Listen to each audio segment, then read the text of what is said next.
Hello, shooters, loaders, and casters. Welcome to the Georgia Shooting Connection Friday Night live stream. Hope y'all had a great week. My brother Kyle, do that thing you do. I just want to welcome everybody in the side chat. I've been cutting up with a couple of you.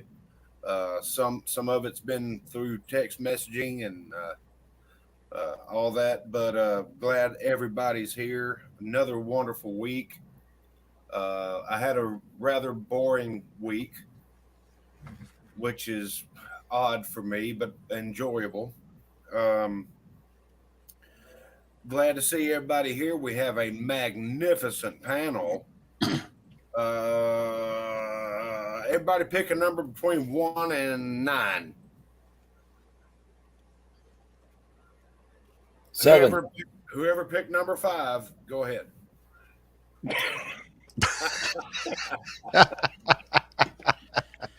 Welcome, everybody. Glad to have you here with us tonight. Look at this great panel here. Holy crap. Wow. Got a nice side chat going out there. Man, it's good to be here. Thanks for the link, Jamie. Always greatly appreciate it. Love being here on Friday nights. Had a really busy work week.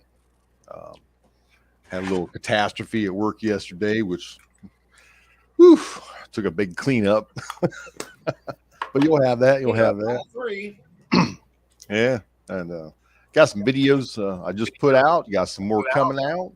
And with that, I'm going to pass it on below me to Cousin Billy Bob. Howdy, folks. Good to see everybody. Glad to be here. Been a good week. Went by pretty quick. That's always a bonus. So not a whole lot happening. We'll send it over there to the left coast.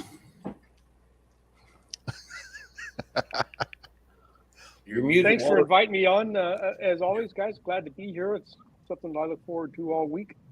I had a good week here until today. It started raining again, and the state's going to have some trouble over in the Central Valley and the western slope of the Sierra. They had a lot of snow, and this is a warm front, and it's overloading everything over there. All the streams are overflowing, and the roofs are caving in and whatnot. But that didn't happen to us here on the coast. We got rain, but not that much. So I had a couple good days at the casting pot this week, and did some reloading today because it was raining, couldn't get outside much. So life is good for me anyway. Let's go over and talk to this man who is right. That was a crap show. You gotta have arthritis to be able to not do it like that. You gotta learn which way to point, you know. Yeah. It's a learning experience. One of those, which one of y'all just kicked me moments? Well, good evening, everyone. I am glad to be here. I've been looking forward to this today. I had a great day today. Andrew and I took off this morning, went and got breakfast, and hit up a couple gun stores. Got a bunch of reloading stuff. Picked up some ammo. Was going to buy a gun, but neither store had the gun I was looking for. So we're going to have to try again. But yeah, had a lot of fun today. And thanks for the invite, Jamie. I'm glad to be here. And we will turn this over to High Boy. All right. It's good to be here. Thank you. It will be a good topic. So I hope everybody had a good week. We love the viewers. You know, you can't have a channel without viewers, you know. So we had an interesting week. So I haven't had a day off work since 2 weekends ago, but my employer's awesome. They're going to give me, my days off. We got some huge project we've been working on, but it's enabled me to travel, and Miss Highboy gets to go with me. And so when we're out of town, she's really awesome because I have my favorite gun shops that I stop in. And so, we're out there looking at powder, primers, bullets, brass, and so in the, I come home and like right now I'm working on 45 auto. I've got another reloading marathon right here, and so after the live stream, I'll work on some 45, and in the morning I'll work on some 45 and head into work. But what's going to be cool is I'm going to have everything loaded for my shooting into the middle of the summer. So I'm really looking forward to it. So it's a I get really excited when I know it's going to be nice when I get to go out and enjoy the weather and go do some shooting. So looking forward to it. So now me and Mark Thomas. Okay, Mark, let's teach these guys how to pass it. Okay, I'm gonna throw the ball your way. Okay, here goes. Okay, here goes. You catch it. See, that's how you do it. That was a backhanded catch, right? I mean, it works.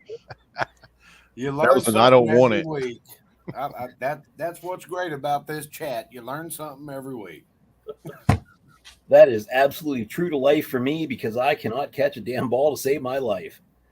You would think that someone that works with leather that could make themselves their own mitt could catch something. Well, you might think so, but nah. We played catch a little bit when I was young, but it was not successful, and Dad knew enough to just go ahead and give up. So it has been a long week.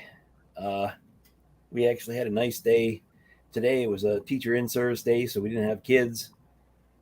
Did some pretty good training, but it's just been a long one. And I decided I was going to live stream from here in the garage and have a better chance of staying awake. We've had good success. I did get to cast that new Lee mold that I got last week for 223. I got a couple of decent bullets. It took about 3 or 4 hours till I got some good stuff out of it. But I'm going to try to powder coat those and see if I can load some of those up. I got 2 holsters done this week. So it's been pretty good. Been a successful but long week. Good to be here. You can breathe now, brother. Yes, sir. You're that way. Scotsman. All right. It's good to be here, folks. It's been a long week over this way, too. It's working the 2 jobs, been a long week for sure. I'd say hell of a week, but, it is what it is. But good to be here. Good to see everyone out there in the side chat. Good to see it's rocking and rolling already. And if you guys have questions, please throw them out there. That's why we're here.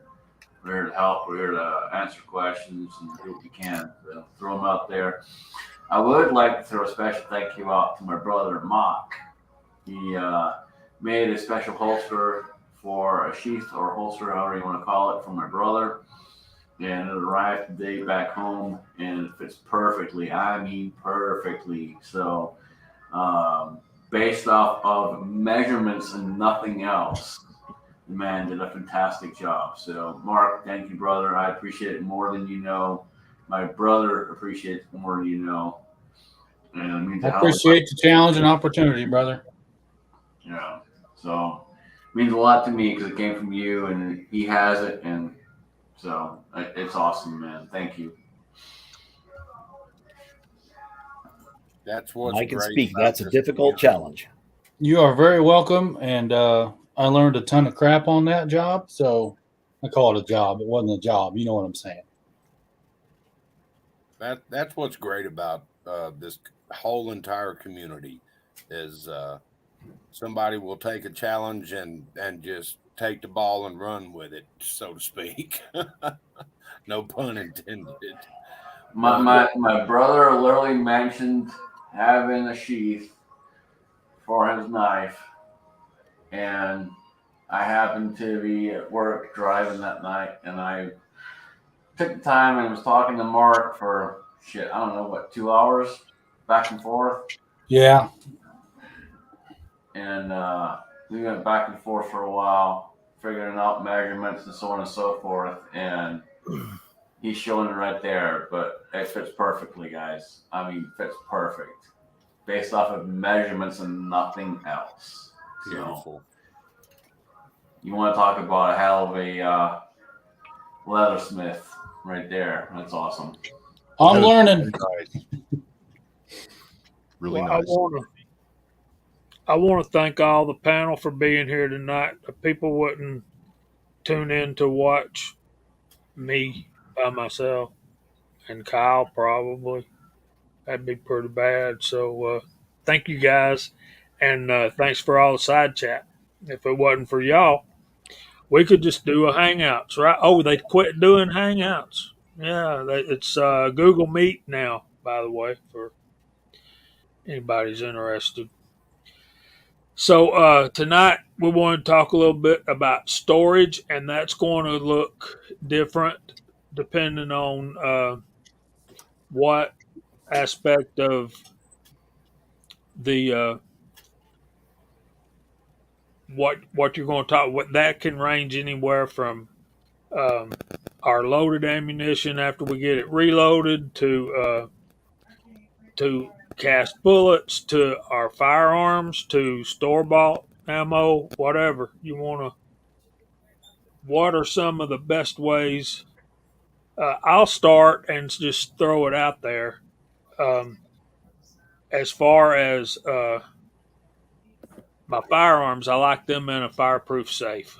I just do, and I didn't have one for a long time. I've acquired one now, and let me get that up there, Andy. Uh, that's Southern slang for factory ammunition, Ah, which is very rare around my house. But I have a couple of gun cabinets that one I have one that's wood, uh, but the one that's fireproof, and I've seen them cut those things in two and show you what's inside of them, and they're pretty much a waste of money till you have a fire in your house or somebody breaks in and they actually pay for themselves. So uh, we'll carry on. Um, we'll get to ammunition next, and Scotsman, this was your idea. What are your thoughts, brother?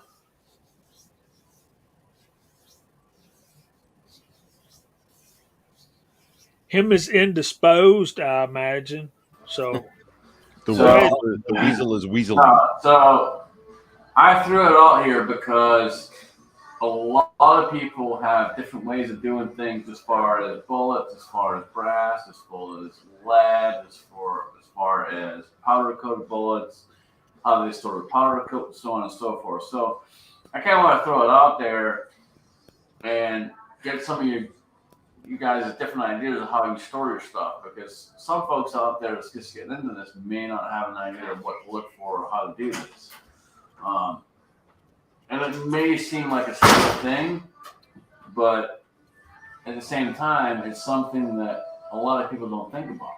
So I thought we'd throw it out there and talk about it a little bit and kind of get some people's ideas about what they do and don't do and things they've learned over the years of doing so. Because we've all been doing this for quite some time at this point in time. And myself personally, I've learned a lot. I use various different plastic types of storage, but again, it's taking me time to learn and find different things over the years to do so, to get where I'm at now. So if you don't know, it's going to take you a minute. And it helps when you have people that give it a little bit of advice and throw things out there, some suggestions and so on and so forth. So that's why I kind of threw that one out there. I will respond to that in just briefly that certain things that you buy in reloading needs to stay in the original container.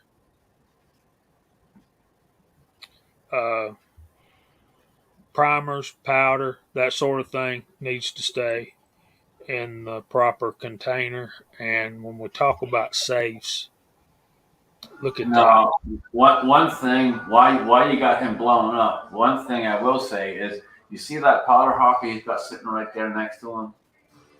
Whenever he's loading, at the time he's loading, I put a piece of tape on there with some type of label of what powder I have in the hopper. Yep.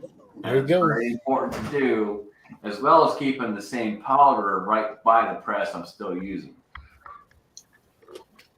What I have, this has the powder that I run, and right here next to my machine, I have my unique. So that's what I'm working on. And what I don't do is, that's the only thing I'm working on this bench. Nothing else. If anybody is going to cross powders, it's going to be me. So I've learned over time, he's correct. Label it, what it is. Now, like on my redding or over here, if I'm working with the powder, I'm probably not going to put tape on it, but I'm going to keep that container by that press so I can identify that. And that's the only powder on that bench. Same with the primers. Primers are huge, okay? So that he's correct. Nice save, high boy. Huh? Nice save, high boy. Thank you very much. Who wants to chime in? Chris has been quiet. As far as storing firearms, I got one big safe right behind me, and then there's another one off in the other corner.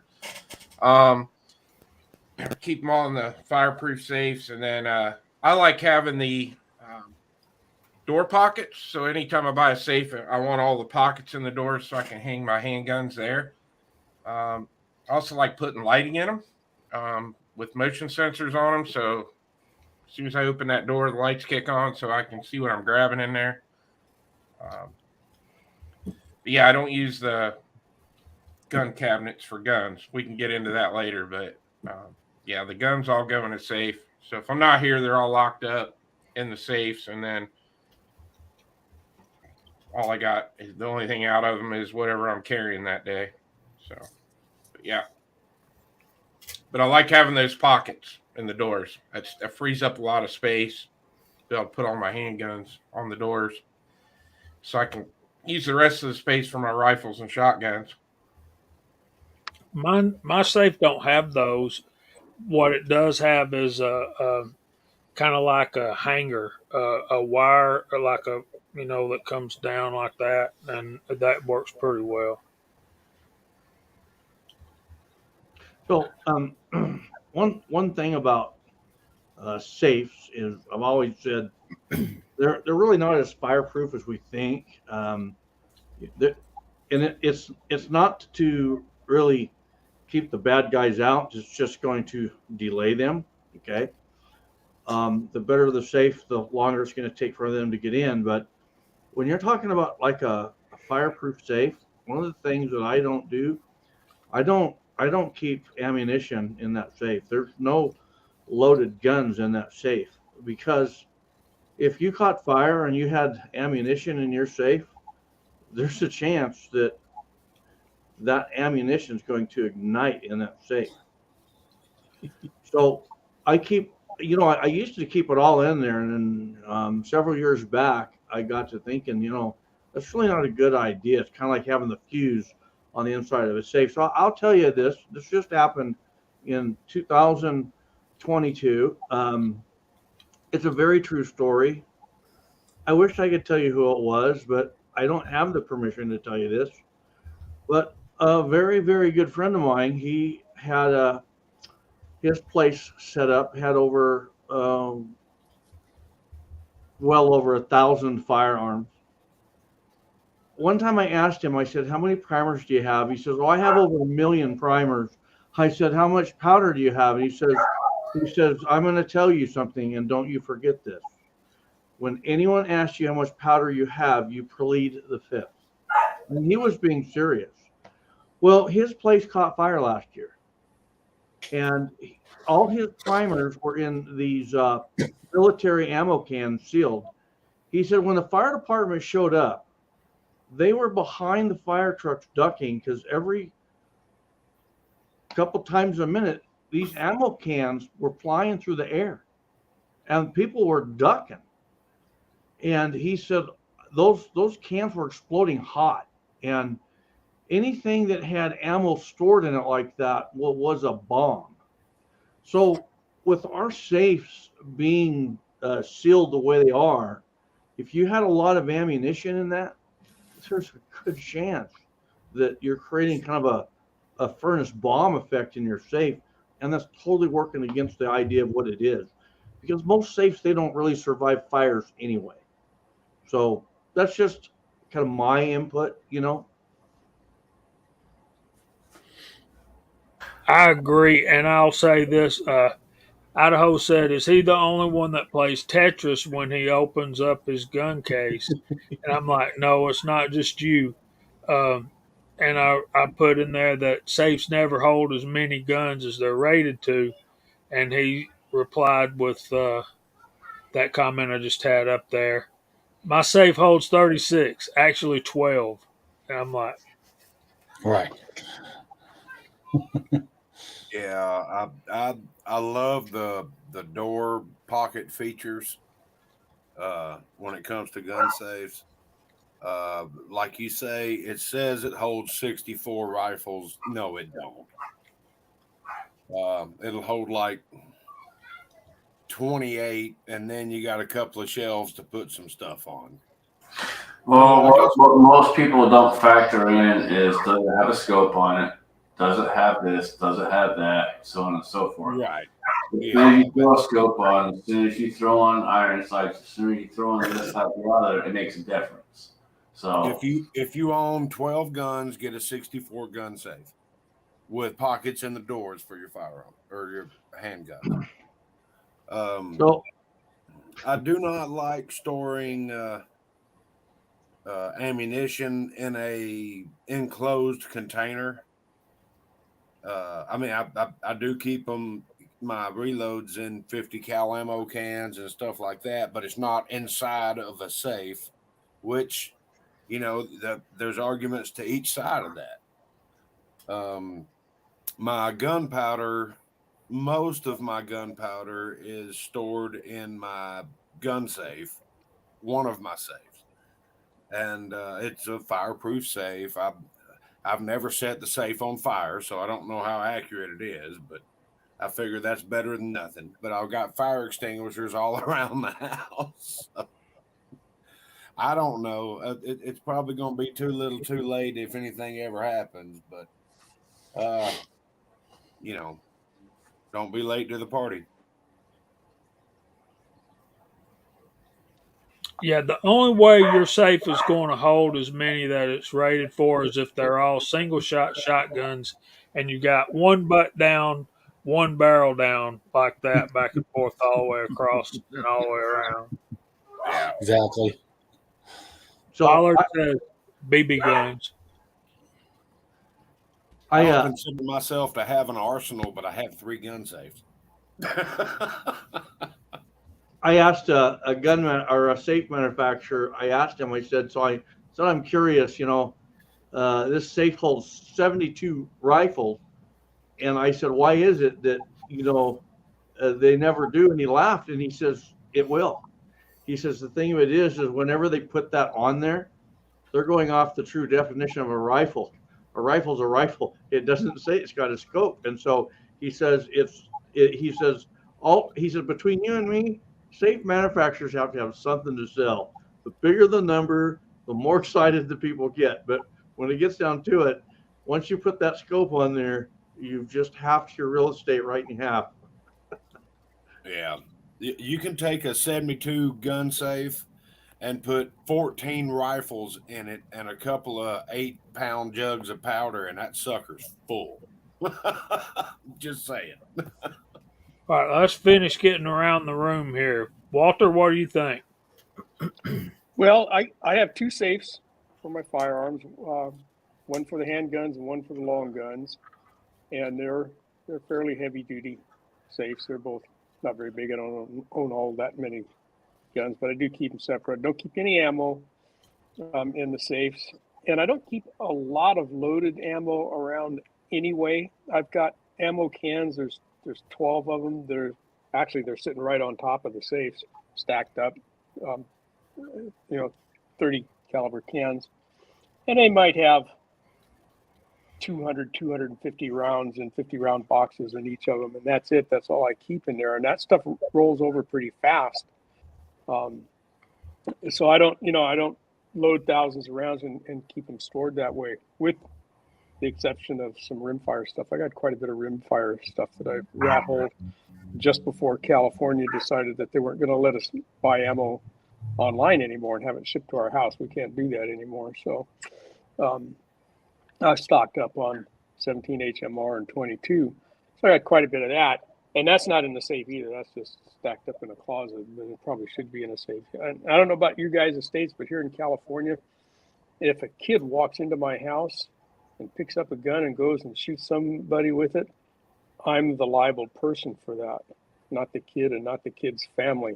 So we're required to restrain our firearms in one way or the other. When I buy a handgun here, the dealer has to sell me a new lock if it does not come with one already, or if it's not one of the new Smith & Wesson Hillary Hold, revolvers or something. And I can tell him, well, I have a safe at home. Well, then he hands me a piece of paper, a form, and you got to fill out with the manufacturer of the safe and its capacity. And it's kind of crazy that way, instead of them taking my word for it that, yeah, I have a gun safe at home, I'll put it in there when I get there. But so we're kind of required to keep them locked up and keep them safe, which is what I think most people do anyway. And as far as the components and stuff goes, my components are in the house because it's better climate control in here. I don't want my powder out in the garage where it can go from 32 to 75 in the same 12-hour period. So that stuff stays in the house, and I don't have all that much at a time. We're talking about safe capacity. KFW brings up a good point right there. Milsurps change the game because they got that straight bolt handle that sucks up a lot of real estate in there. So good point there. Gene, what? I'm sorry. Okay. Gene. Yes, sir. What do you think about storing your guns? Well, I go about it this way. All of mine are in a undisclosed safe location in a climate controlled atmosphere. I tend to keep all of mine in the original manufacturer's boxes, because if you purchase something from an original manufacturer and it's been sitting on a warehouse shelf somewhere for a year, 2 years, 3 years, 5 years, it's in the original manufacturer box. You're receiving it brand new after it being stored and transported in the original manufacturer box. So I keep all of mine this way. I do not store anything loaded. All of my ammunition is separate from my location. All of my primers and powders are in different locations in controlled atmospheric conditions. So I try to take side with the air of caution on things, So I have, and all of my ammo is stored in a controlled environment, climate controlled environment, in 30 and 50 cal ammo cans, because unlike Walter, I got stockpile. Well, I shoot a lot of IDPA and USPSA and such, and I also do some 2-gun and 3-gun stuff. So I have a lot of ammo around because I'm always using it, and I will deplete, a good quantity very quickly, as Chris knows.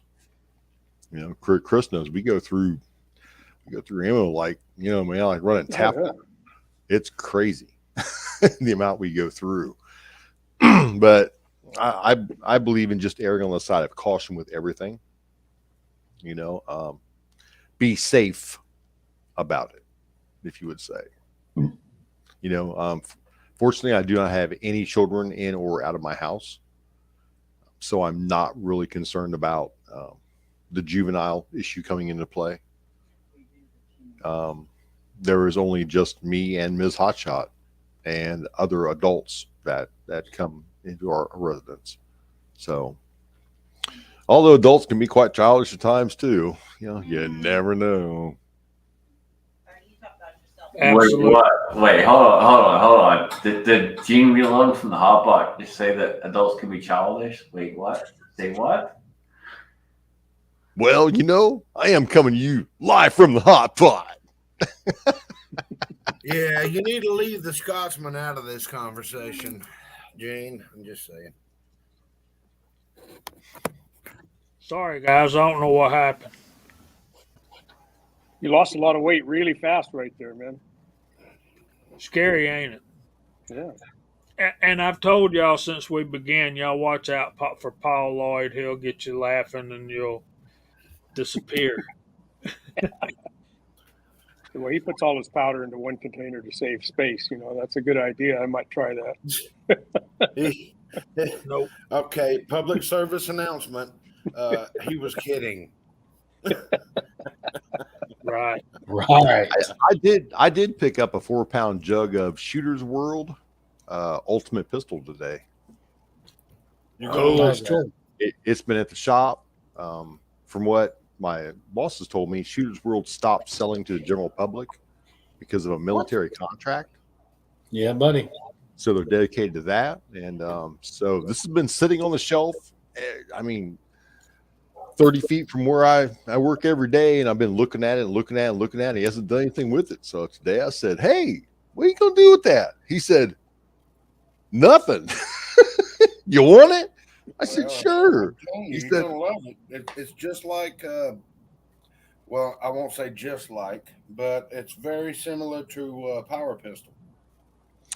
That's what he was saying. And I said, you know what? I love loading stuff hot like my 10 millimeters. So I think I'm going to dedicate it to that. So I got a 4-pound jug of that. And I got it. And the price I got it at, I can't disclose to you guys because, man, you'd send flaming arrows my way. So you're saying that Shooter's World has quit selling to the public?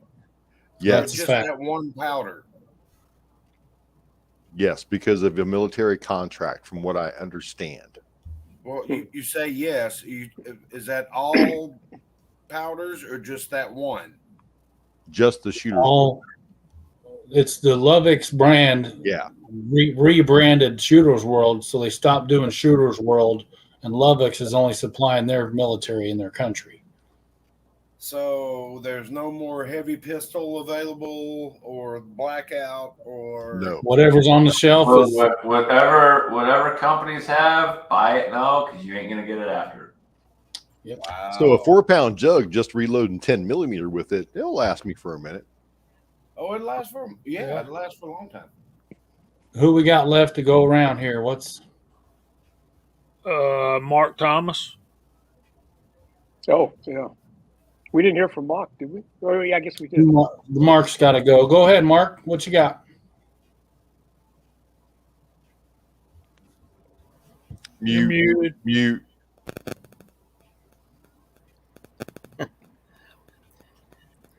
I've got 2 rifle safes. They're not fireproof, but they're full, and it's a game of Jenga to get everything in there. And I have 2 pistol safes, lock boxes, not fireproof. Same thing. I tend to try, if I can, if I'm going to try to get something new, I try to trade something in, just so keep the numbers down. Powder and primers stored separately here at the shop in sealed containers, stored several feet apart so that there's hopefully no problems. And same with live ammunition, store-bought stuff. It's a couple feet apart on another shelf and separated by shotgun, rifle, and pistol, just to make it easier whenever I need to go get something. I have a separate container for rimfire too, just to keep it easier to get to. I think What's he going dropped on? the camera under. Twice. He got to drop his camera under the couch or something. Dropped his phone twice. Hey, folks. Thank Hi. you. That was awesome. Boom. Hi. How you doing? Boom. Hi. How you doing? Boom. Hi. Here we go. Oh, brother's having issues, man. Got to take it easy on him. Yeah, we do. It was still funny though. I needed that. All right. So let me address a comment. Mark said it, and a couple other people said it too about fireproof safe. Here's the thing with fireproof safe, guys. Just so you are aware, if you don't already know. Basically, a fireproof safe gives you maybe at most 30 minutes of extra protection against a huge fire. You have time to call and get someone to come out and put the fire out and all that and jazz, blah, blah, blah, blah, blah. Focus your hose on that room.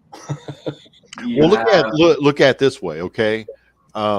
If you're going to be safe about it, you're being safe about it. It's probably not in public view. It's probably in a secluded, safe spot in your house. So that safe spot in your house is probably more secluded. And as your house is burning and burning and burning, it's getting a lot hotter, like a charcoal grill. So your 90-minute time, your 60-minute time is now cut down to minuscule minutes. So that's a good point. It's not getting flames on it, but it's definitely, if anybody's ever made char cloth or punk wood, you're turning, it's not getting true flame, but it's getting hot. And like a good smoker. I was going to say the exact same thing. That hole in the top of that safe is going to be like your pinhole in your Altoid tin when you're making charcoal. Yeah. So why would one worry about having a ultra fireproof safe when that fireproof safe is going to be a crock pot? Well, like you said, the time limit, or Scotsman said, there's a limit and they guarantee it for so many minutes. But after that, the heat starts penetrating and it's open season for the mercy of whatever's going to happen. How can a company possibly guarantee anything like that? Right. When they do not know the location that safe is being kept in, the climate it's being kept in. They do not know. Let me explain this, and I'm glad you said this because I want to explain this to people because people need to know this. So one of the only companies out there that does this is Liberty. And right, they test. Liberty starts at 1,200 degrees. No one else does. Liberty starts at 1,200 degrees. Let me say it again, 1,200 degrees. People be aware, when they actually do their tests, that's their starting temp. Their fire rating starts when it gets to that temperature, nothing else. So when you buy a safe from Liberty, you're buying a safe that is rated for 30 minutes at 1,200 degrees. You're not buying a safe that's rated at X amount for blah, blah, blah. You're buying one that is rated at 1,200 degrees for 30 plus, 60 plus, 90 plus, whatever you decide to buy. They are worth the money. Now, is it absolute protection? No, of course not. It's not going to happen. Never will. It doesn't matter what safe you buy. It's never going to happen. You're never going to have absolute protection. But I will recommend, no matter what, and I've done it from the day I got into this, Liberty safes, because Liberty is the only company out there that does that kind of testing, that does that kind of thing where they break it down and they push it to the limit. Scotsman, it's funny you say that because my local, one of my LGS that I frequent a lot actually is a Liberty dealer. And Liberty actually has, you can go to their website.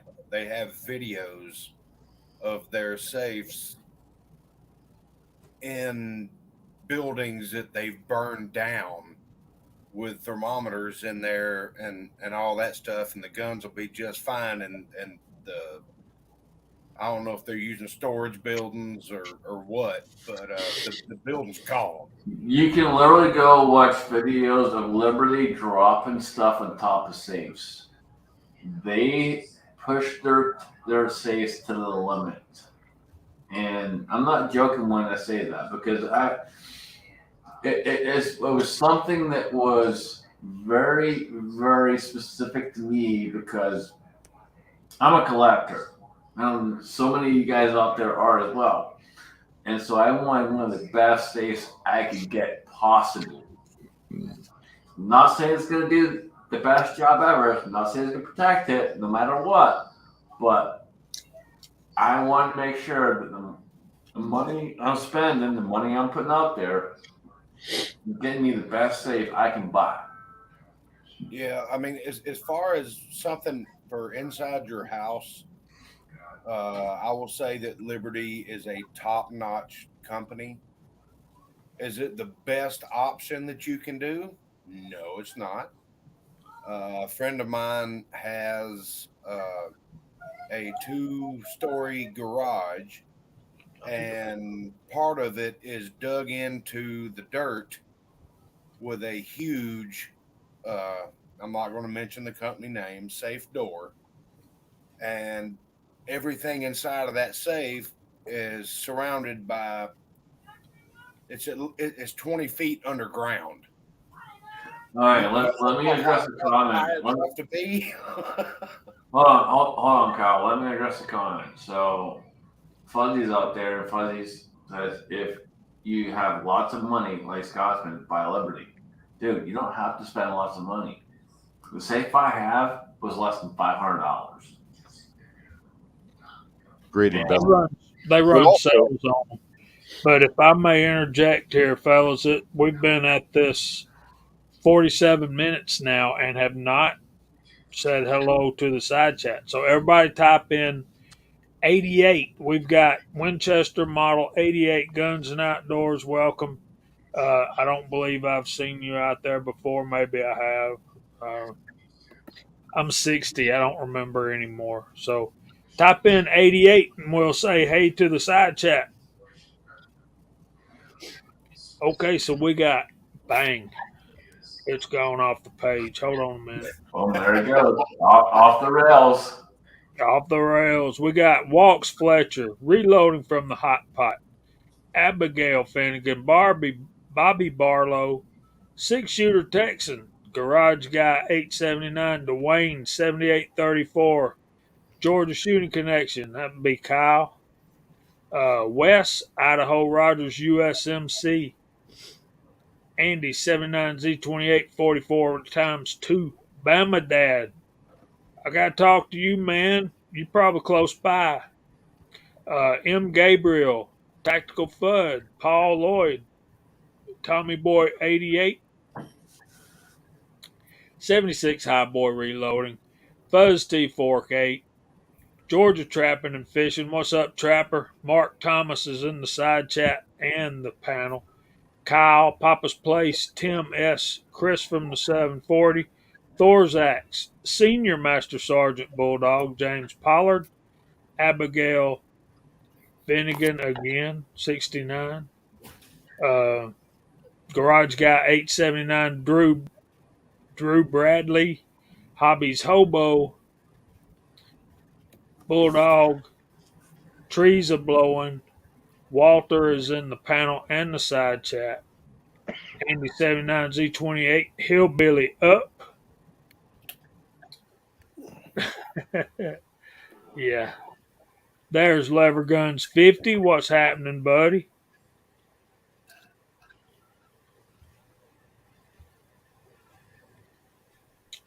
And Hillbilly, did I not send you a link? I'm sure I sent you a link. Anyway.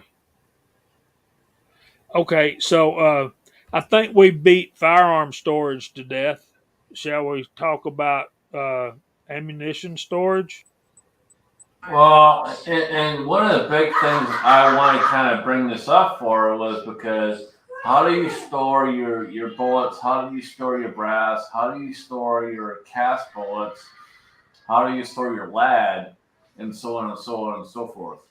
A lot of us have our ways of doing stuff. And if you're new to this kind of thing, this might be something you're interested in. So that's why I kind of threw it out there.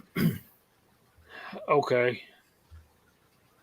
Lead, after it, I separate lead into stick on and then clip on. Then I smelt them down separate. Once they're into ingots, they go into a separate 5-gallon buckets. Then I blend it as I need it in the pot. Cast bullets, if I can pick this up. I can't. I really like these things. The peanut candy jars for storing cast bullets. It's just when you get them full, they're kind of hard to pick up. What I should have done is just grab this one. And it's pretty fun emptying them, Jamie. Yeah, it is fun to empty them. And then, we see what he did there. The more bullets he casts, the more candy he's eating. Right. And of course, you can use your coffee can for your cast bullets. But 5-gallon buckets for the ingots after they're smelted down and formed into ingots. I'm very anal about keeping that separate. After it's loaded, I really like these 100 round boxes. And let me blow this up, and I'll show y'all what these are and what I look for. Now, some of you may just take and chunk loaded rounds in an ammo can, and that's fine if that's the way you want to do it. This is a berries, and this particular one is for 38 Special 357 Magnum. But if you notice right back here, it's got the actual hinges on it. The little plastic flap hinges back here. That's a no-go for me. This is a very nice one. Berries does well. Then you got the MTM, and they're good too. This is what I'm looking for. I want that hinged plastic. You guys have these 3D printers can probably print these, make them yourself. But my favorite of all of them, and I don't know why, I think 6-shooter will like this, but this is my favorite one. It's the Plano, and it just feels more substantial. It just feels thicker. It's got 2 latches, so it's less likely to fall open and spill all over the place at the range. And what's the fun in that? They give you that, which is pretty cool. But that's just how I do some of what we're talking about. Who wants to go next? Jamie, I like these MCM case guards. Mm-hmm. You can't see me. I like these MCM case guards. Like you say, it's not the plastic flap hinges on the back. It actually has hinges. But what I don't like about those is they hold 50. I prefer the ones that hold 100. And this is also an MTM case guard, but it holds 100 rounds, and it's got the dual latches in the front and the hinges in the back. Well, aren't you just getting all fancy? I've been using these. These are from Frankfurt Arsenal, and they're less expensive than the MTMs, and they're the same thing. That we got the hinges in the back. I hate those long plastic things. They don't stay open, and I prefer contrary to what Jamie says, a 50-round box, because I rarely shoot more than 50 rounds at a time through one firearm when I go to the range. So I like the 50 rounds for that reason. And I've got some 100-round ones of these guys too. But these things were only a couple bucks a piece. They come on sale at Brownells and Midway and those places. And then for my cast bullets, I used to use the coffee cans and everything else, peanut butter jars, whatever I could get my hands on. And then one day I was in there digging through a bunch of those containers on the shelves where these are out in the garage on some tiered shelvings that I have. And I couldn't find what I was looking for because I couldn't see any of the containers. And so I bought about 12 million of these things from Amazon one time. They come in a couple of different sizes. Okay. So the ones that I shoot a lot of and cast a lot of go to the bigger ones. And so this particular one is one that I just cast up the other day. And so you can see I put a label on them, what the mold was, what they weighed, what the alloy was, and what I have them sized at. And I can see in there. And I like these a lot better. They're not all that cheap, but they're a couple of $3 or something for something like that. You buy them in a 24 pack. So that's how I store my cast bullets now. One of the things I like most about that style, Walter, is the fact that they stack on the shelves easier. The round ones, there's so much dead space there. The square ones actually really do well. Chris. It's real heavy duty plastic, correct, Walter? Yes. Yeah. It's I've got a couple that are even bigger than this that I've got some plated bullets and stuff in, and yeah, it's heavy. You can sort of squeeze it in, but it ain't going anywhere. 10-4.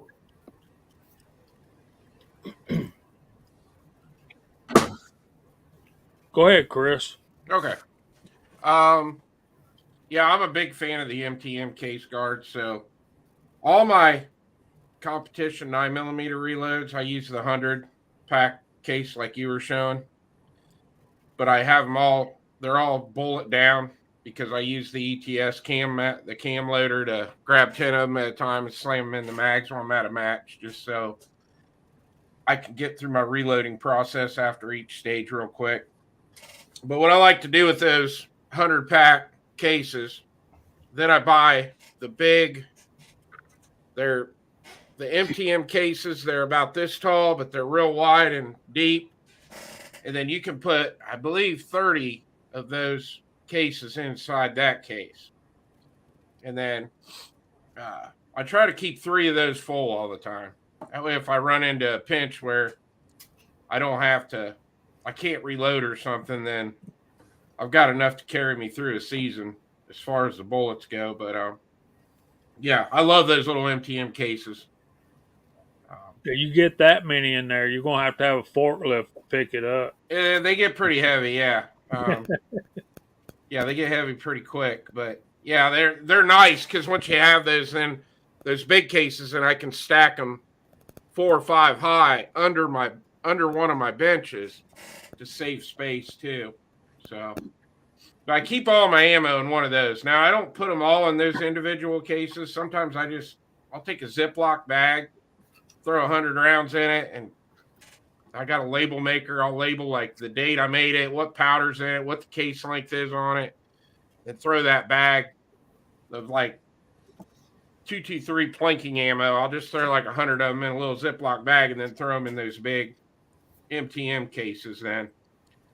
Because them little cases get expensive. I mean, when you're, I don't know how many of those I have for 9mm now. I'm going to guess probably 120, 130 of those little cases, and at $3 or $4 a pop, it adds up. M. Gabriel's asking, do we buy used wheel weights from tire stores? Yes and no. A lot of times they'll give them to you. Quantum Solutions, I will have to check into them. Apparently they specialize in that kind of storage stuff.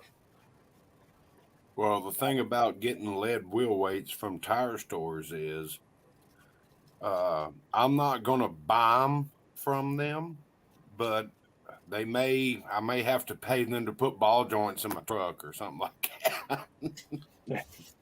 You can always barter a little bit. Yeah, we can't get lead wheel weights here in California anymore. Anyway, so that part's a moot point. We can get the zinc ones, but not lead. They're outlawed. But they're great casting material, hard to beat. Yeah, Hobos and KFW both use the bags. Okay, who's next?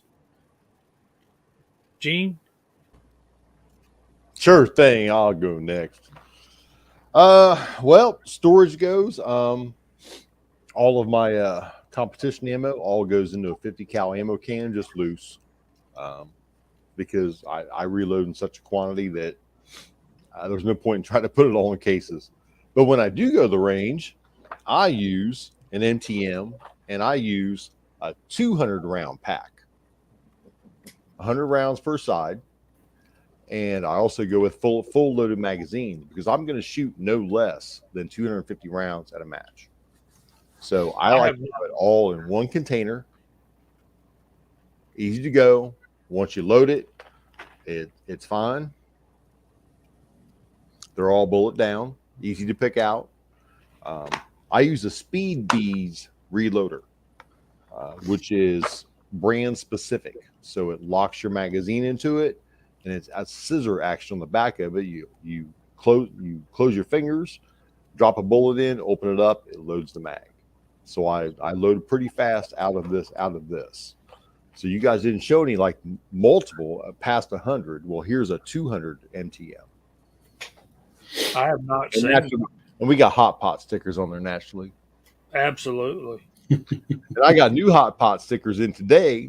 So if anybody wants to trade stickers with me, man, go to my about section. There's my email address, and send me an address, and I'll send you a sticker. Send me a sticker. Cool.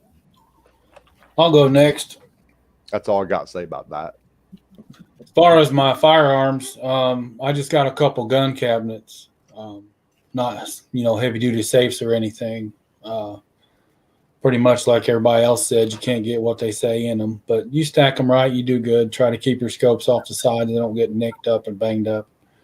My gunpowder's in a wooden cabinet. I heard something a couple years ago about having your gunpowder in a metal sealed can. I don't really like that possible pressure increase. I mean, if you got a fire, you're in trouble no matter what, but I think that would be a little less invasive if it's in something that's not pressurizing that heat. Ammo, I got a lot of 30 cal, a lot of 50 cal cans full of my bulk reloads and store-bought. Try to keep it all caliber specific so I can grab and go. Anything primed or loaded stays in the climate control, and any empty brass, any other accessories can go out in the garage. As far as I'm concerned, it's okay to store out there in the weather. So I don't have heat in the garage, but I do have a space heater I'll heat up while I'm working, but I never have it on constantly, so it fluctuates out there. That's about it. The lead's about the same. I'll separate soft from hard lead, the wheel weights versus stick-ons and clip-ons. Once I get my ingots done, I'll put a stamp on them, a CWW or a SWW for stick-on versus clip-on, so I know it's soft lead.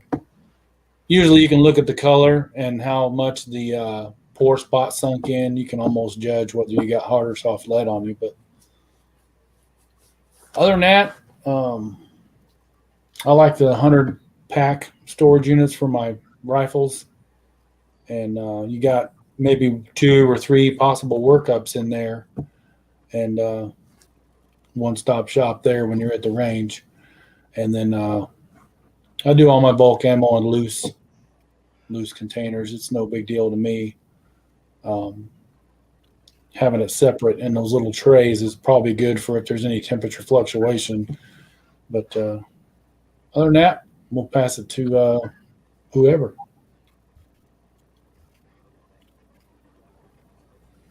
Hobby's Hobo says, Ammo cans used to be $5. Now they're 20. Yeah. That's a fact. Yeah.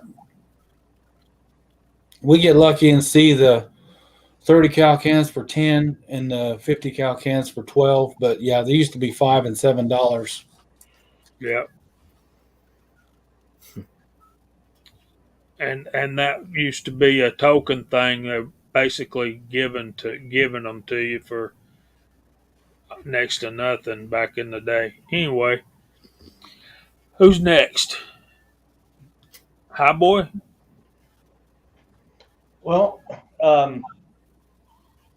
as far as like storing my bullets, because I don't know how to reload, I just stack them in the boxes they come in. I don't have to worry about it.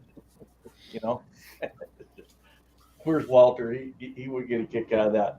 I store my bullets in just whatever I can find.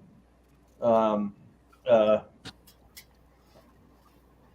so last year, they had a really cool DeWalt tool cell, and they came in these. And I thought, what can I do with that? Well, I've been putting my cast bullets in these. I have 3 of them full. I got 2 more to fill. So it's like whatever you can use that's free, and they're pretty stout, you know. So they work really good, and it kind of makes you want to go buy some more DeWalt tools. I don't know. And then I like what the hot pot. I love that dual MTM case, because it's like I'm going to go out and shoot like my 9 and my 45. I'll grab the whole ammo can, but there's times I don't want to take the whole ammo can. I like to just slip something sleek and easy into my bag and go.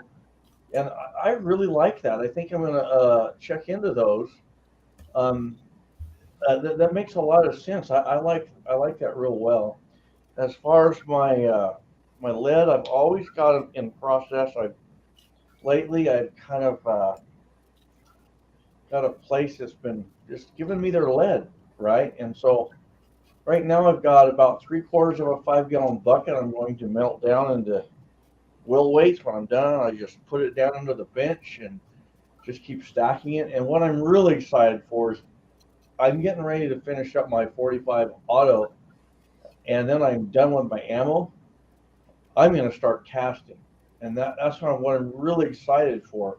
And I've got to tell you, I don't know if you guys ever how you are, but I love to shoot. When I'm ready to go shoot, I'm ready to go shoot. But I think casting is so much fun that I could almost skip a day of shooting and just stay home and cast. You'll have to. What's that? You'll have to. Yeah. So, I just store stuff in anything that I can find. And then I also have ammo in heavy Ziploc bags with labels in it that I got to go out and shoot. And so just whenever I can put it in, man, that's what I do. I love ammo cans. But like that one guy said, they used to be $5 or $8. Now they're $20, and some of the newer ammo cans aren't the same as the old ammo cans. Right. You get the old. Am I correct on that? No, you're right. Yeah. The ones at Walmart are thinner walls. You can just tell they're cheaper. Yeah. They look like the deal, but they're not the deal. Go to the gun shops and the gun shows and get the older ones. That's where it's at. You can get a neoprene seal for those too. Sorry, I didn't mean to interrupt you. You can go to a military supply, and buy the 50 cal steel ammo cans, and then you can replace the seal on them, and you can pick those up for like $10 a piece. So that's what we were saying earlier. They used to be $5 and $7. Now they're $10 and $12, and at the actual milsurp stores in my area, at least, they're taking advantage of it, and they're about $20. But you can catch them at garage sales sometimes, and flea markets. There'll be some military booth style things, and one of my guys let stuff go pretty cheap, but they go quick. So Well, what Highboy was talking about, I'm anal about my ingots. Once I make my ingots, they go on. I've got it like a steel shelving unit, and they go on in order. So I'll do a row long, a row short, a row long, a row short, a row long, a row short, with the 1.5 pound ingots because I use the Lee ingot molds. But I keep them separate like that. I'm just like stupid anal about stacking them. that's for Sure. That's a mess. That is a mess. That is not meet my criteria. I'm sorry, but no. You got lean over there. No. We don't do that. I am anal about that, man. Even though I know I'm just gonna mill it back down again, it still has to be in order, you know. I've made pyramids with ingots on the back of my casting station. Well, that picture was for Thorzak. He said you're picking the high cost time to start casting. So Walter knows I've been casting a little while now, but I've been collecting the wheel weights and the lead for a long time. So yeah, You need to straighten that mess up. I will work on it just for you. Please do. Yeah, you need to come down here and you help me with that, and I'll barbecue for you. Oh my God, that man. Chocolate The cream gas pie. money. The gas money is no issue at that point. Chocolate cream pie included, brother. Come on over. There it is. The chat's gonna go Oh. south. Hobby's talking about cornbread. Cornbread. he's talking about smelting his lead. Y'all get your mind out of the gutter. Mark, what do you got? Bama Dad had a question about. He said he's got 2 sailboat keel weights. Been waiting to get started.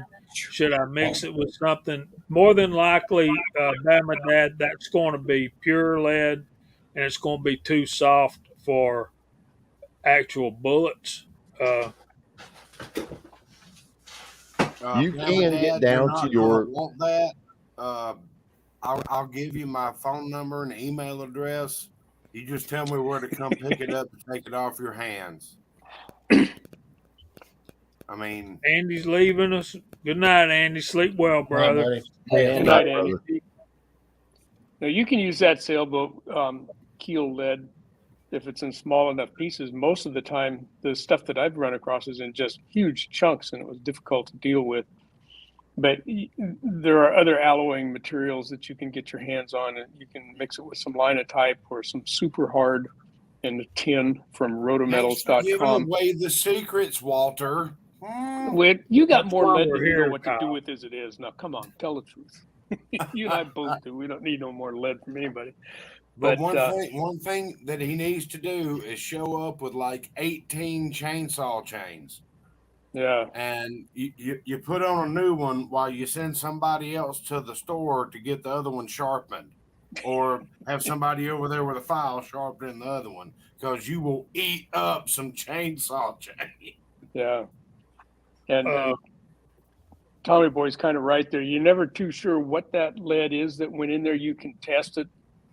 And most of the time it's pretty soft stuff, but it might have other materials mixed in with it also. Get you some artist pencils and test how hard it is, and then work from there. But we got to finish going through the room. Mark Thomas ain't said anything since Moby Dick was a minnow. How do you store yours? Well, if I manage to get a hold of some wheel weights, I'll melt them down in a cast iron pot on a fish fryer, and they're in ingots. I've been lucky enough to get my local range starting to melt down some of theirs into ingots for about $2.50 a piece. So I get those as much as when I can.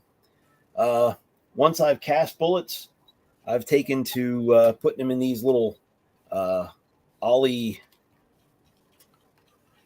vitamin containers. They'll put about 200 or 300 in, and if they're just cast, I'll put them in. If I've powder coated some, I'll separate them with a plastic bag and put a little label in there to tell me what I've got. And once I've got them loaded, I'm just kind of like everybody else. These MTM containers for pistol and or the slip type for rifle. They're kind of favorites. Pretty cool. Hillbilly Up has slipped in the house. What's going on, Billy? Hey everybody, how y'all doing? Hillbilly. Y'all doing all right tonight? I've been listening to you. I was out on the road. My wife's going to be going with taking her mother to New York and Niagara Falls this coming week, so we had to go out and get some shopping done and stuff for her. And so I was late getting back. Sorry about that, but I've been listening to you guys, enjoying it. You know how we live around here. To get some time alone. I'm sorry, Jamie, do what? I said, you know how we live around here. If you can't get here on time, just whenever you can, just, Well, thanks for inviting me. I'm sure we can cook up the cornbread. We have been talking about gun storage. Now we're talking about component storage. And one thing I pointed out was components, certain things need to stay in their original containers, like powder and primers. They need to stay where they are so they can be identified. And that's kind of like what Gene was saying. He stores his guns in the original factory, things like that. So the Weasel brought up all this. We're going to let him talk a minute or two and tell us how he stores all his stuff.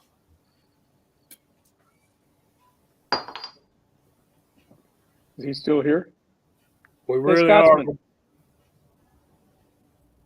Scotsman. No. That was your cue, buddy. You tall drink of water kilt wearer, dude. You. I scored a couple of those. You know how the Spam cans of mill syrup come in the wooden crates?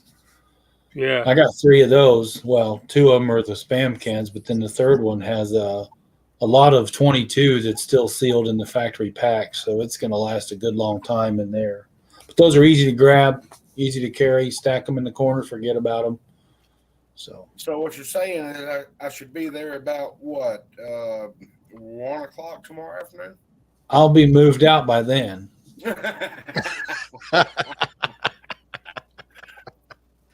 I have stacks and stacks of shot shells, 12 gauge bird shot, because I did so much 3-gun that I just started purchasing cases of it at a time.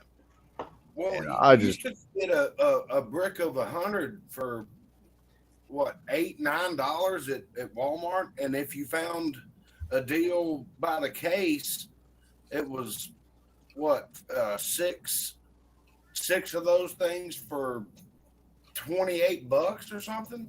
Yeah, they have those boxes of 100 Winchester for $8 at Walmart. Man, I stacked up on those. Bought every one I'd see. I'd clear the shelf off. And I've got, and as of right now, I do not even own a 12 gauge shotgun. And I've got a 6 foot tall stack that's 4 foot wide.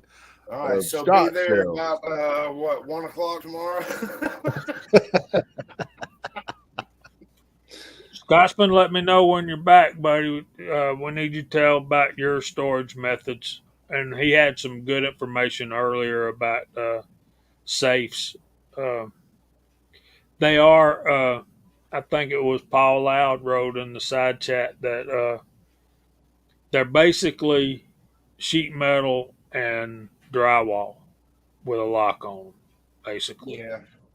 When it comes to storing ammo, if it's precision rifle stuff, I'll store it in those cases. If it's just plinking 49 millimeter, 380 stuff like that, I'll throw it in a 30 cal or a 50 cal can and just stack it up.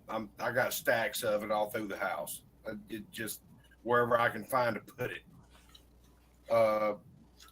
As far as all the bulk stuff, and 12 gauge is in the same realm. I just throw it in a 50 cal ammo can and sit it around. Now, when I go to the range, I like to have a nice segregated ammo can or ammo box to take with me to the range. But as far as like when I go into reloading mode, it's going into a 50 cal or a 30 cal can, depending on what it is.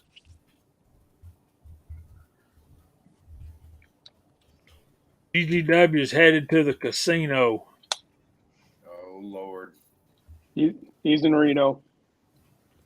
Hey, I got a question for you guys. Put a $5 dealer yo and bet. Go ahead. What do you guys think about a manual dial lock on your safe versus electronic? Personally, I've never trusted the electronics, and I want the dial on mine. But what do you guys think? I'm too stupid. Go ahead, Chris. I'm sorry. I was just going to say, I'm too stupid to use a manual dial. I got to have electronic. Yeah, no electronics here, man. All key and dial. I prefer I combo it. The old Browning style with the key to unlock it, where you can turn the dial and then put it in 2 times this way, 1 time this way,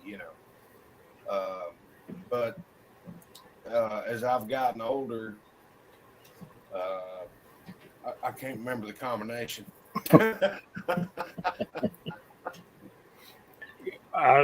Mine's got the push button electronic one, and I inherited it. I didn't pick it out or anything. So I have 3 key and 1 electronic, no dial. I can't remember that shit. Electronic at all. I really don't. There's only been one time where and it was beeping at me for a week before I ran into this problem. But I wanted to get a gun out of one of the safes, and I go over there and do the thing, and it wouldn't do it. But you can take it off and change the battery and put it back in, and then it goes beep beep beep, and then you put in the code and it opens up. But let me tell you, in a situation where your life depends on it, I'm not a fan, but they are convenient. They are convenient.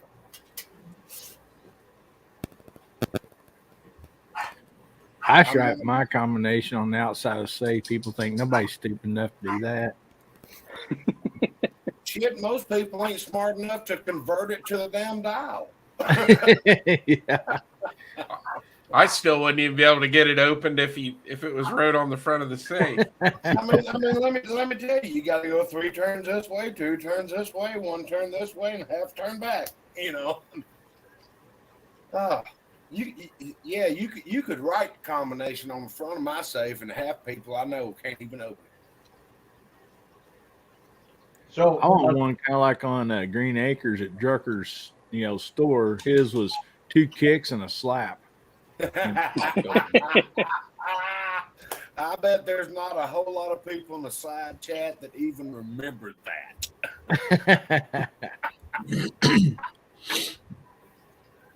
Oh, that was great. I originally bought my safe. It had a digital on there, and I took it right off. I have a guy who is a locksmith, and his specialty is safes, and he can pick them the old-fashioned way. It's amazing to watch him work. And I actually installed my first one by myself, and it broke, and I couldn't get in. I was about to say, you still ain't opened it. What's that? I was going to say, you still haven't opened it. Yeah. So I called him, and and he got right into it, and it was cool watching him do it, man. I mean, he's really good. But we were talking, and he said a lot of digitals fail, a lot of digitals fail, and if we ever had a old nuclear blast, digital safes, you're going to have your key. And he said, this is what he said. He said most of the time that he gets called out, people know their digital lock and they use it so much that when it goes bad, they don't know where they put the key because it's been so long. So um, the key isn't bad if you know where the key's at, but it's a little longer getting into the dial. But he agreed with me on something. If you have to get into your gun safe to protect yourself, whether it's dial or digital, you've already lost. So the time to get into the gun safe, you should have an alternate means of protection that's not locked away. So If I'm I down went to the point I went where I have got to away from reach for my digital. gun safe to defend myself, the battle's probably over. Yeah, that's right. Yep, gun safes are for storage, Yeah, not for daily use. And not everybody on this panel and everybody in the side chat should already have something around them everywhere they go in their home. amen. It should be There's, on you. there's Well, three that around that me right that as now. well. And Yep. and right now, yep, I mean, if because you got a I'm letting 410 y'all or a know. 20 gauge leaning on every doorway, that's one thing, but you better have a firearm on your side if you want to protect yourself. Anything When I else, you're found too that late. Black Friday yep, deal yep. on the Pardner Pump 12 gauge for $69 at my local gun store, and I bought 3 of them. There's quite a few of them around here, and I've been loading a lot of 12 gauge. That's not including the 44 Magnums and 380s and 9mm. And then we can get to I can start unlocking the gun safe. Like I say, if I get to that point, the battle's already gone.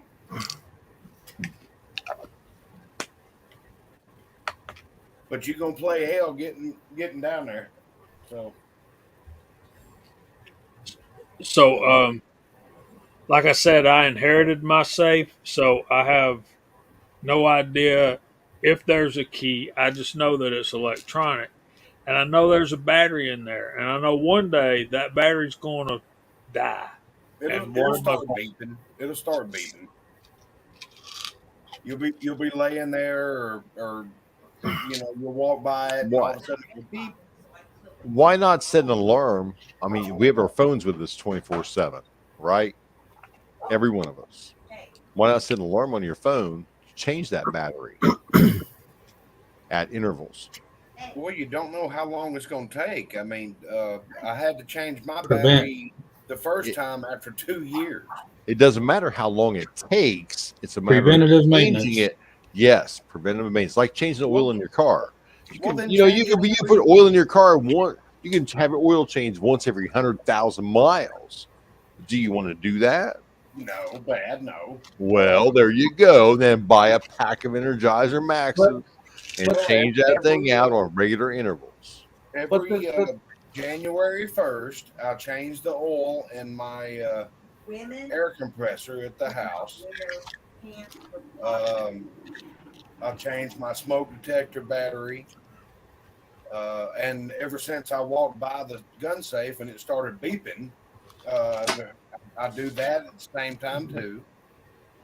I just go ahead and throw a new 9-volt battery in there, and I always make sure it's a brand new pack of batteries. I got a couple of things that use 9 volts. I just make sure that I always have fresh ones on hand for that kind of stuff. I mean, it's one thing if it's a flashlight or something like that. It's another thing if I need to get into there, I need to get into there. So, but I am curious. My safe when I got it, I mean, the digital was nice. It was, but the battery was on the outside. So Yeah, it's underneath the keypad. Yeah. So we got Alan B Pro in the house. I need to do this. He sent me a Streamlight TLR1HL. I don't know how I won this at all, but Alan, thanks, brother. I already got it on the XD and shopping for holsters. KFW saying good night. So Night KFW. good night, buddy. Yeah, and Idaho's got a good philosophy there too. Do everything on your birthday. Well, there you go. Makes for a busy day, huh? Well, I mean, it happens. Tags, batteries. What's next? Yeah. Smoke detectors. Oh, goodness. Safe. I got 2 safes that I don't need batteries for. I got one that I do, and it's Daylight savings time tomorrow night. I bought all my safes on Black Friday when I can get them for about a third off the price. So I just change my batteries every Black Friday. That's how I remember to change the 9-volt. Everybody's got their own little thing. I So always do the January 1st. I do So they run on January 1st. That's a busy day for me. So they run on 9 volts. The rectangle. Mine do. Yeah, mine with the electronic keypad runs on 9 volt. But it lasts for like 3 years, but I change it every year. Idaho says nobody celebrates his birthday anyway. So you ain't got nothing else to do but go around changing batteries, and is that what? Did you know though, if you go through a lot of AA batteries, if you buy one of those 12-volt batteries, those large square batteries, and you break it apart, it's full of AA batteries. That's what creates the 12-volt battery. I've seen that. Far out. Cool, huh? Yeah. So 1.6 volt batteries wired in series, and it comes out to 12.6 at the end. Yeah. Yeah. I don't know what's happening to Scotsman. You over there, Weasel? I'm still here, man. Just chilling out. I'm listening. What you want to tell us about your storage methods, since this was your idea? He's more into Papa Roach right now. Yeah, I don't know what he's listening to. I couldn't place it. That's Papa Roach. Good band. Anyway, we're anxious to hear how you go about it, Scotsman. What do y'all think about dehumidifying rods? Seems like a good idea to me. Well, Hillbilly Up hasn't given his input yet. No, he hadn't. We've been kind of waiting. You're on mute. Sorry, my dog was barking. Storage, I mean, I just I have a gun safe, and then I have some like built-in hidden safe deals I have, or storage deals. So that's where I keep a lot of my guns and stuff like that at throughout the house. And then as far as ammo and stuff, I have pretty much ammo cans or since I don't reload, I pretty much purchase all my ammo. And so a lot of times what I do, especially if I have plenty, like maybe hunting rounds or something like that I know I'm not going to be using soon, I vacuum seal those boxes and just leave them like that, write the date, and I like to write the price on them. That way, as it fluctuates up and down, you're like, oh my goodness, Oh, what a deal I got on that, or I boxes? can't believe I paid that much for that, so that's always kind of fun. You leave them in the boxes and vacuum seal them? Yeah. Okay. That's Well, one of the things Scotsman brought up is how we store our powder coat. I put, it comes in one plastic bag. I put it in another plastic bag, and then keep all the bags, all the double bags, in a cardboard box. The cardboard's going to suck up any humidity that might be in the atmosphere before it ever gets to the plastic bags. Jamie, you've just gave me an idea for a video. I've got a lot of bullets that I need to powder coat because, believe it or not, I've been busy since I've been bored for the last week and a half.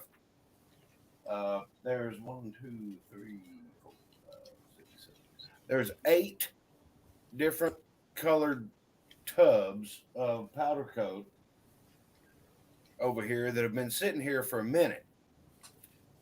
Let's see if they work. They've been sitting here for about a year. It's been that long since I've powder coated any bullets.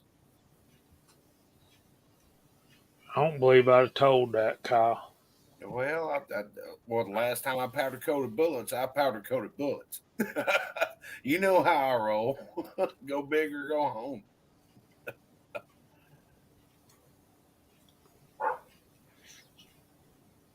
I did hear that about you, Kyle. What? Your go big or go home.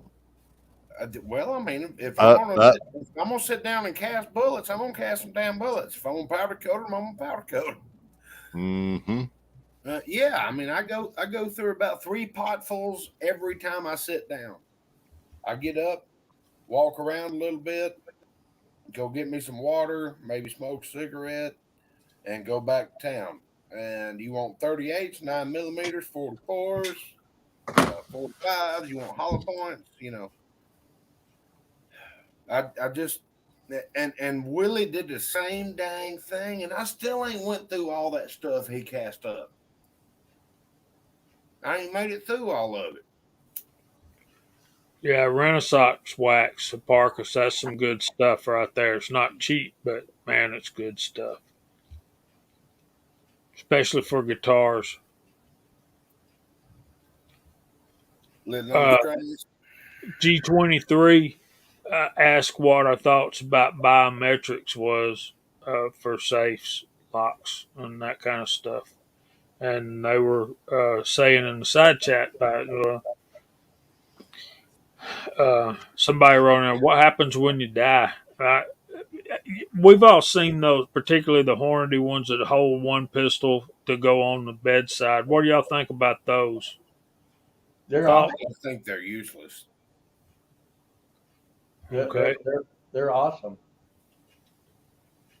All right, so we have conflicting opinions. There's a 50 on here. Personally, I don't even want to go into any kind of a safe in the middle of the night, if biometric or otherwise. If I need a firearm, I want it to be right where I know it's going to be. Right where I left it. Yep. Right next to the on the bedside table. And when I get up in the morning, if I'm going to be poking around the house, it'll either go on my hip or back in the safe, depending on how I feel that day or what's going on around the neighborhood.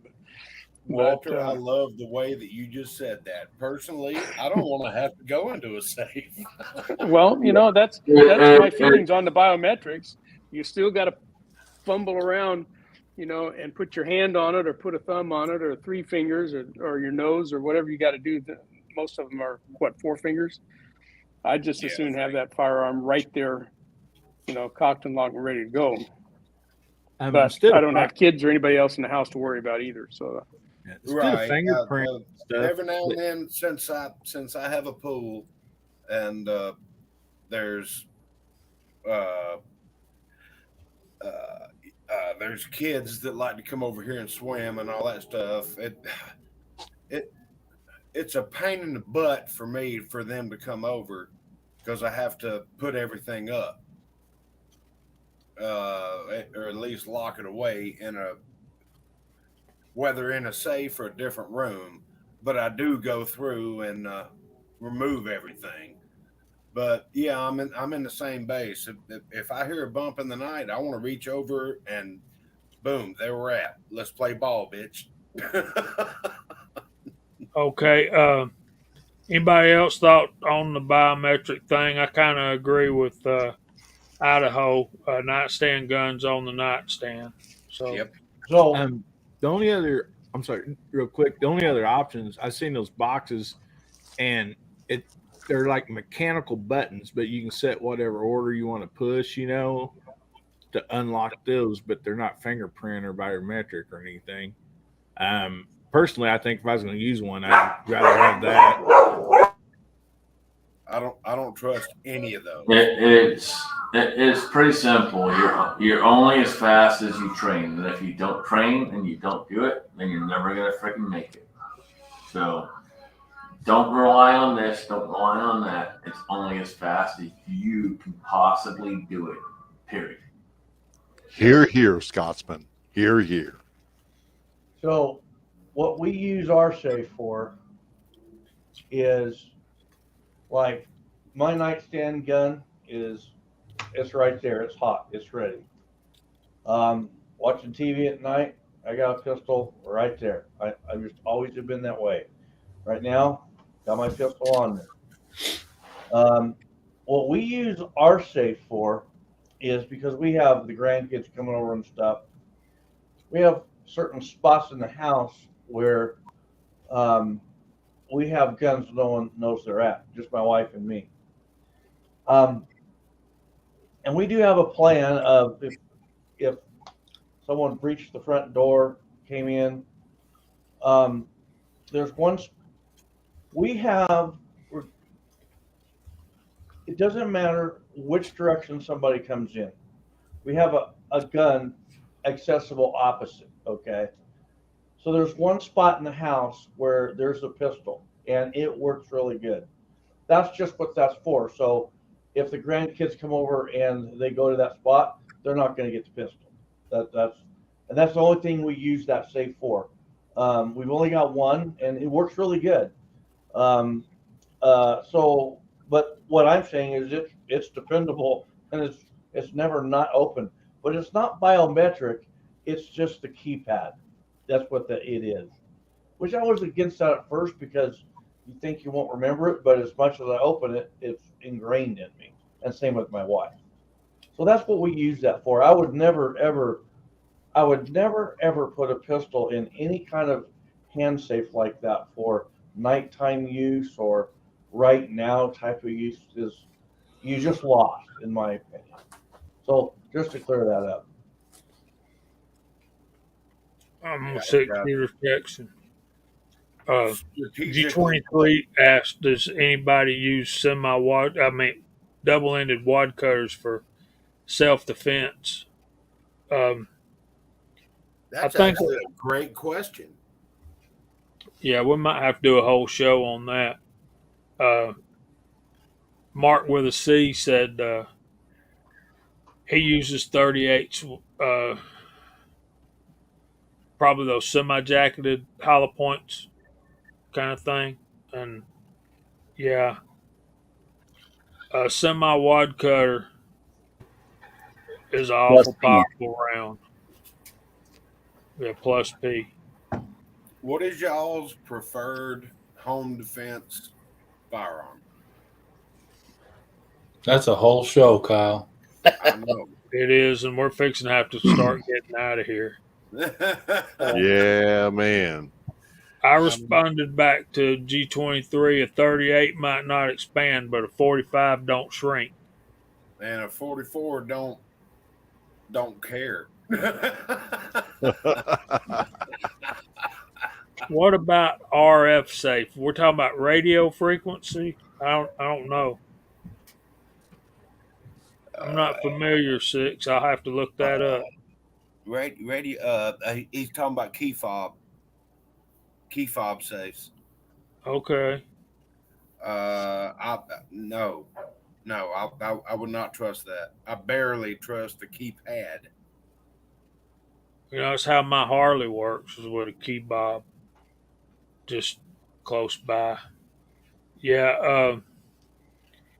Yeah, G, I'd Like get her we were some. saying a minute ago, I ain't relying on my safe. G23 is going to have to learn how to reload 38 special now. Ooh. Yeah. I want to play. Me too. Hold on. Darzax has the best comment ever. Darzax, can we hear it again? Can we hear it again? See it again? Oh, there it is. Yeah, buddy. That's right, Walks. Look, silence, people. What are y'all talking about? What? Oh Lord. That's what I'm talking about with your personal defense. You're not going to stand whatever. It's got to be instinct. I think everybody on the panel will agree with that. You just ain't got time to think about it. Oh, so there's a 44 hog leg right next to my head. I'm cool with it. You know, it cracks me up. So many people talk about all these red dots and so on and so forth. And blah, blah, blah, blah, blah. And you have these huge companies, including one that's a very reputable company that I bought a holster from. And they say the same thing over and over and over. Oh, it's all about the red dot. It's all about the red dot. What do you do when the red dot goes out? Yep. You go to instinct. I don't worry about a red dot. Yeah, I point and click. You go to the thing that you know that is absolute. And when it's absolute, that little freaking post on the front of your pistol, on the front of your rifle, that's what you do. I grew up shooting 1911, and I carried it. I had to fill out all the appropriate paperwork and everything to be able to carry it through the U.S. military, and I still carry it, and everything is still instinct. You point and click, and I got certain guns that I point and click, and it goes pretty well where I put it. You know, depending on the range. You know. Go ahead. We got about 12 minutes. Let's start going through the room, telling everybody good night. And guys, thank y'all. We had well over 50 at one point tonight. Thank y'all for stopping by and sharing part of your Friday night. Since he was the last in, we'll let Hillbilly up say good night first. I hope he's back. He may not be. He had company come up. Hillbilly, are you there?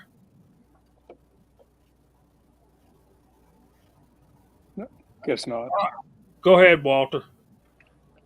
Yeah, he'll be back. Yeah, I'm sure shortly. So yeah, hey, it was a good night, a good topic. Boy, at first I thought I don't know if we'll be able to stretch that out for a couple hours, but we could go another 2 hours on this topic. I think it was a good one, and from what I saw in the side chat, it looked like everybody had some interest, and there was a lot of input going on over there as well. So I want to thank everybody for being here tonight. I had a good time. I hope all the rest of us did as well. And Jamie and the rest of the Shooting Connection, I really appreciate you including me on these Friday nights. It's something that I do look forward to every week. So you folks out there in the side chat, God bless you all. And I'll be looking forward to seeing you next Friday night, I hope, right back here on Georgia Shooting Connection.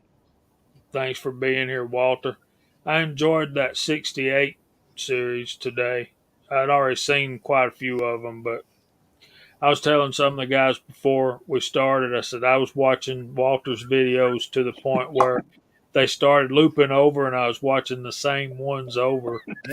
But, thanks for being here, Walter. We appreciate you very much, brother. Chris from the 740. Well, thank you for the invite. I had a great time. It's always a fun place to be on Friday night. Thanks to the side chat. Yeah, I got hopefully going to head to the range first thing in the morning. It's going to be about 28 degrees, so I highly doubt anybody else will be there. So I should have it all to myself. Be able to get quite a bit of filming done. And let's see. Let's plug Gizzard Gary. He's going on at 10 o'clock tonight, so right after us. And thanks again, Jamie, for the link. I appreciate it. Well, thank you for being here. I'll say this about that. I was watching a Chris from the 740 video today, too, and I could tell when he filmed that. Look, you'll never catch up with Chris's videos. He puts one out almost every single day. So I was watching one today, and at least one, if not 5. So I could tell it was really, really cold because he was standing there and his gun was just shaking like that. And his face was red as a beet. He almost looked blue. It was so cold out there. So I was hoping he didn't have frostbite. Well, we admire your dedication, sir. Oh, well, thank you, Jamie. I enjoy it. It's a lot of fun. Mr. Highboy, thanks for being here, brother. Thanks for having me. Great topic. Great panel. Viewers are always awesome. Love you guys. It's always good to see you. God bless. Have a great week. Well, y'all remember Highboy's on Wednesday night Bible study and Thursday night his workshops. So check him out on those. Mr. Mark Thomas. Well, I got a little bit of reloading to do this week and a couple more holster orders to work on. That's going to be pretty much it. I think I'll take my son up to the airsoft field tomorrow. We'll have some fun. So good night. Hope everybody has a great weekend. Thanks for being here, buddy. We appreciate you. Thanks for having me. Mr. Mock. Good to see everybody tonight. Always enjoy being here. I need to get back on a situation where I can catch up with the side chat because it's always a riot out there. But I went to the range today, and it was cold and windy, 36, 38 degrees. Me and the boy had some fun with the old Mosin and the 450 Bushmaster bolt action, just throwing lead. We wasn't worried about nothing else. But just loading, casting, going to be switching reloading rooms here in a couple weeks, 3 or 4 weeks. So I'm looking forward to that. I'll have a bigger room to fill up. 3, 2, 1. Hey. Wow, dude. West Coast Weirdo is late. I know. Wow, Right? is he late? He Wow. gets here right as we're saying good night so he can hear that. He's late, but I'm glad he's here. We Other love than you, that, Mario. we're warming up a little bit tomorrow. We're doing this fluctuation game. It's cold and rainy one day, sunny and warm the next. You guys in Ohio are probably getting the same thing. So anyway, we'll pass it over to the Genester. Well, welcome back, my pupils. This is Gene coming to you with Reload from the Hot Pot. Hey, thanks for the invite, man. This is my second most favorite night of the week, only because it falls in second place through the week. So Wednesday night, Chris from the 740s chat. Be sure to check it out. We love being on there. Man, it was a great chat tonight. Great topics, great side chat. But on the other side of things, I'm going to be doing a little giveaway. So I have a shirt here, Reloading from the Hot Pot shirt. So if you were a size XL, because they had a deal, but you only get one size. So if you're really skinny winny, you can wear it for you can take me to bed with you, I guess. Be kind of weird, but on some sides of it. But the other side is you get a Reloading from the Hot Pot shirt. So I'm going to be doing a giveaway on that. Do an XL now instead of a 2XL. Well, it was a same size deal, man. So I got two of the same. So I will own the other one, and someone else, some lucky winner will have the second one. Mario say, "That's my baby XL." Mm-mm. Well, you know what? When I do the video, man, get in on it. That's all I can say. Hey, thanks for having me. I really appreciate it. And man, always remember to keep blowing the smoke and live, love, laugh, and reload. Hi there, Hotshot. Hear you in the background. Yeah, she's always giggling. She didn't like that, did she? I love you guys. Okay, Mr. Hillbilly's back. And Bama Dad, I'll put my email address down in the comment. What you got coming up, Hillbilly? Hey guys, sorry about that. I had somebody pull up. I had to go outside and visit with them for a second. But anyway, first of all, thanks for having me on here, man. Great show, awesome side chat, just having a blast every time. Oh, I got some videos coming up with the High Point 10mm pistol, JXP. And then of course we got Beer Guns and Therapy tomorrow night on my channel. And we always just try to have some fun over there also. So that's about it for right now, buddy. Thanks for being here, brother. We appreciate you more than you know. How those chickens doing, Hillbilly? Really good. Yeah. Easy keepers, aren't they? Yeah. Yeah, I just last week did a little video about eggflation. So yeah, very low cost. yeah, it was. Good night, Hobbies Hobo. All right, so we got the Saturday night thing's pretty fun. I got to tell you. So we got who's not said. Mark, Mark with a C? You've said good night already, haven't you? Weasel, are you there? You want to say good night? I'm still here. I appreciate everyone out there in the side chat, guys. You guys are rocking it left, right, and center. It's been a very busy chat. We appreciate y'all. And coming from here, I just look forward to something coming up pretty soon because I'm not quite done with the bar yet. I got to fix a couple things, but it's coming. And give it a couple days. The bar will be fixed. And we'll have a video. And you guys will see the bar. And you'll see the weasel. All right, well, we're looking forward to the Saturday videos. It's gonna be a weekly video, and I'm looking forward to it.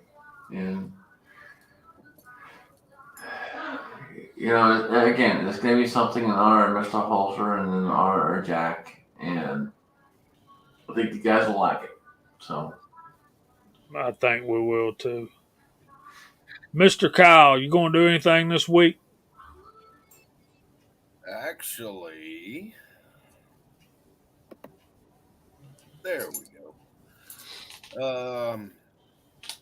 I'm going to be casting more bullets and trying out some different powder coats that I've had in the pantry for a minute. We're going to try them. We'll see what happens. I am extremely happy to have everybody on a side chat just cutting up like crazy. That's what we love. That's what we do. It's just a great Friday night. I can't tell you how pleased I am that everybody's there, and I am extremely welcome or extremely thankful to be welcomed to the panel. Well, thanks for being here, brother. We're going to cut out of here and clear the floor for Gizzard Gary at 10. Let me try to do this right. Y'all help me if I miss anybody. Monday nights is MacMan on doing his new thing, live streaming on Monday nights. Tuesday night is the Reloaders podcast. Wednesday night, we got Chris from the 740 and High Boys Bible studies. Battle Room Bible studies, is that right? Yeah, and it's not every Wednesday night. It's just as often as I can do it Wednesday nights. Okay. Then Thursday night, we have High Boy again on his reloading workshops. Friday nights is us and Gizzard Gary. Saturday morning is Caliber Corner with what's his name, Chris? Travis P11. Travis P11. Yeah, that dude. Good guy, good fun. Y'all should.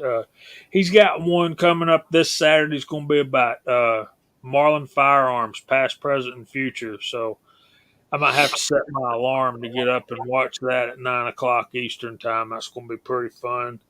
Then Saturday at 6 is G23. Saturday at 8 is Uncle Jim, and 10 o'clock is Hillbilly Up.